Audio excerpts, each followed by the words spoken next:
a dream I know. Deep up my feelings for you. Watch.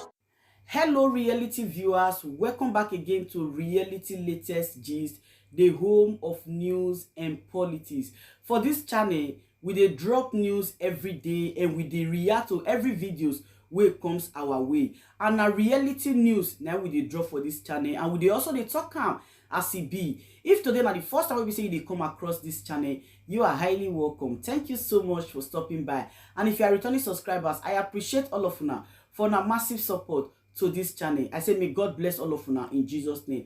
Amen. I get video wey I want present to una this very moment, and I go dey follow una dey watch the video. After we don watch am together, make we drop our opinion constructively for the comment section. Like our videos and also share our videos if possible. Bye for now.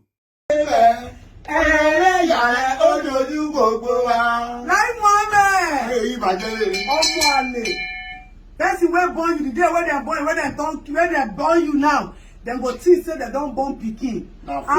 Àṣírí àṣírà ọjà ọmọ. Ọ̀gùnláyé ìsìnkú yìí oríṣiríṣi. Ta ló ń jẹ ọkú? Ọ̀gùnláyé ni. Lai Muhammed. Ó pààrọ̀ kú. Ayé yìí ò lè padà dá. Àmín. We are not cursing you. At all. You are only reaping what you have sown. Oh yes. Since 1999, oh yes, you have put this country, you have been mixing all of us in this country like cement. Like cement. You do like this. You do like this. You be chief of staff. You do rubbish. You do like that. You do everything. Everything. That's scam.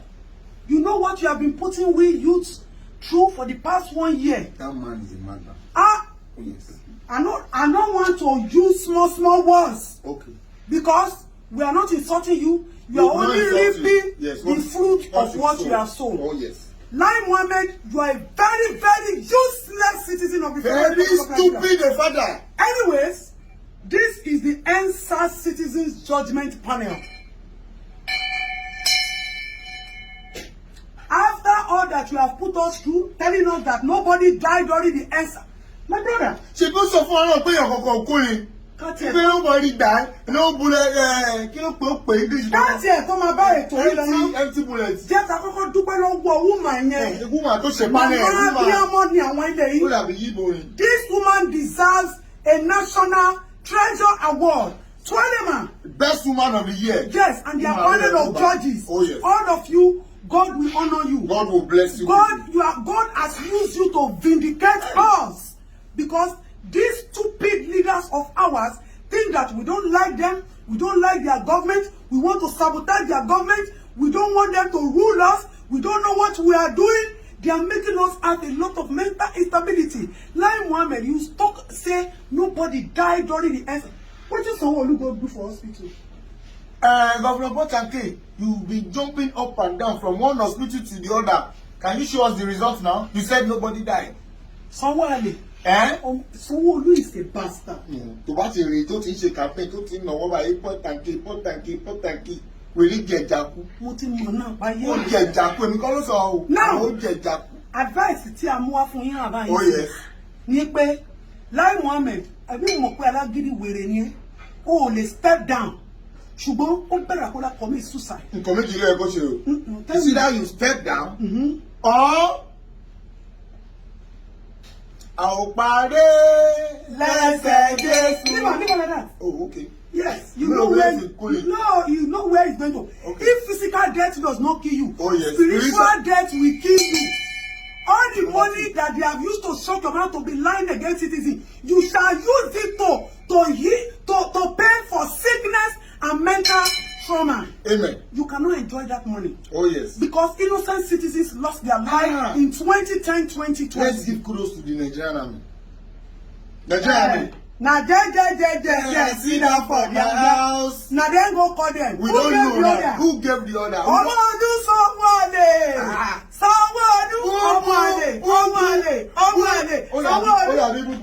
Give a one down step. Sanwo-Olu, Sanwo-Olu. We are coming back for you people. Sanwo-Olu, ọmọ èèyàn tó ti kú láti ìgbà tó ti jẹ governor. Orí ẹ ò dá, wọ́n gbé ẹ wá. Ṣùgbọ́n orí àpèsìn lórí ẹ, ó kàn wá ń pààyàn ni. Well, let me tell you something. 1 week báyìí ni mo máa fi deal pẹ̀lú yín. Case one ni èyí yìí. Sanwo-Olu, ó bẹ́tà kó tètè resign. torí ìtìjú yìí mi ò mọ̀ pé ó kò ní ìtìjú. Sanwó-Olú does not have shame. Jide is a shameless son of the soil. Oh Jesus. You know what I mean? Mo ṣe o ti wá ojú ọmọ ẹ̀kọ́. He's the soil. Ọmọ ilẹ̀ náà ni. Ọmọ ilẹ̀ náà ni. Ọmọ ilẹ̀ ni wọ́n á gbé wọn sórí bẹ́ẹ̀ ni wọ́n jábọ́. Lẹ́yìn àpọ́nlé àbùkù ló kàn. Wọ́n ní táwọn ẹni ọba tí ìdẹ́kù ìdá. Kò ń bẹ̀rẹ̀ ikú tó pa bàbá ẹni. Eku ìdá ti di ọwọ́ wa báyìí. Ayé ẹni bàjẹ́. Ó jọra fún èmi àti mi. Ọ̀sẹ̀ kan báyìí la máa fi máa gbé wọn sílẹ̀. When I wake up tomorrow, I will stand naked and I'm not praying for any one of you for forgiveness. Any one of you welcome beggars because of 2023. What? The thing one I go see. All those who na afa tó ń ṣe àjò ẹ̀yọnú ẹ sọ fún wọn ẹ má wulẹ̀ kówó fún wọn mọ́ torí tó wà lẹ́sìn ó ti báàdì gan. Àpàdé lẹ́sẹ̀ dé sí. Uncle Lai. My brother, okay. You know what you pay me pass? I know. When they are doing 1 year remembrance of 2021, that's true. That stupid boy called Jide did not even open his mouth to even commiserate with us. But when 21 story building. Nto wà lẹ́yìn ẹ̀fà lọ́rọ̀ yín ojú èje lọ ten po hospital kí lẹ tún wá kiri hospital náà. Àbúyẹmí wọn dárúkọ yín lọ síbẹ̀ o. National debt ni àbí ten declare 3 days money. Wọ́n gbé flag wálẹ̀ 3 days. Ẹ tún wá ń sọ náà pé ẹ fẹ́ ṣe burial. Okay, mọ́mí yín ló kú síbẹ̀ àbí àwọn first daughter yín ló kú àṣìírí governor. We'll see you guys tomorrow. So báyìí náà sìn for now.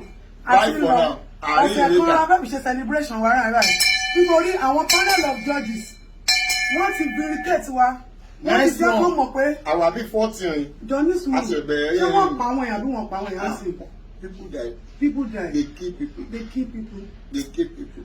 No, à ń sunkún sínú but inú wọn á tẹ 3 days money. Wọ́n gbé flag wálẹ̀ 3 days. Ẹ tún wá ń sọ náà pé ẹ fẹ́ ṣe burial. Okay, mọ́mí yín ló kú síbẹ̀ àbí àwọn first daughter yín ló kú àṣìírí governor. We'll see you guys tomorrow. So báyìí náà sìn for now.